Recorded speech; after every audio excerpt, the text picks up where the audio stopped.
Well, Yep. as we continue to butcher other languages, Right. YAYA E LENNIE. I'm going to go with that. Yep. Tell us about that film. YAYA E LENNIE, also The Walking Liberty.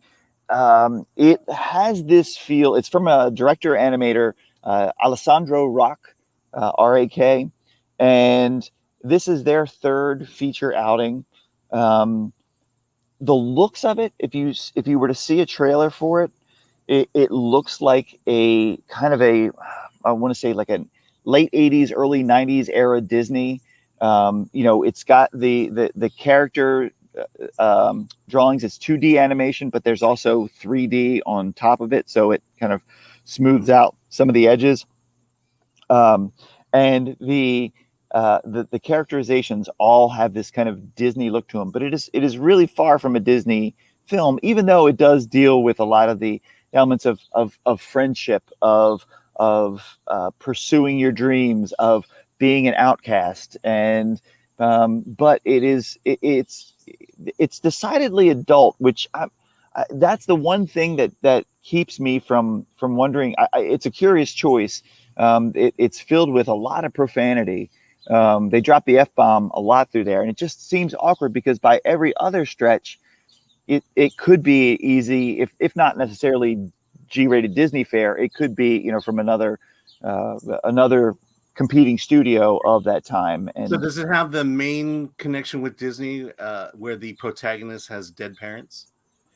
So yes, of course it does. You know that. Yeah. Yes. Yeah, let's get into the story a little bit. What is it about? It's set in some post-apocalyptic future, but and it takes place in Italy.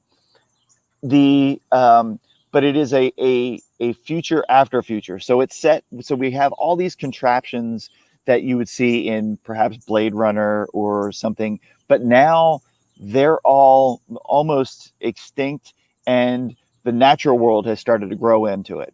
So now it is covered with a complete rainforest, this tropical rainforest, and that is where the animation truly shines.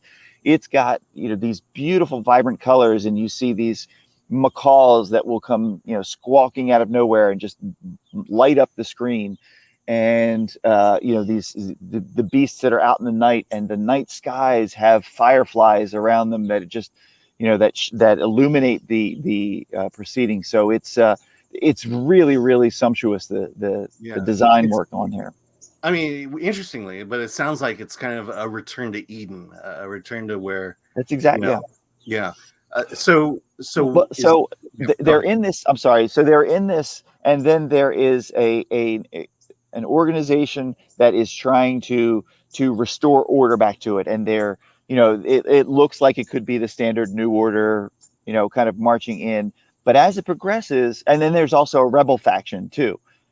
As it progresses, we start to realize how it's not clearly defined good versus evil.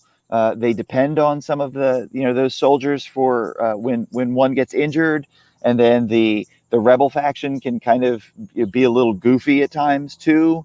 So those lines aren't, it's not black and white. There are shades of gray to it, and it shows how perhaps these can all coexist, but not necessarily in such a finely defined box.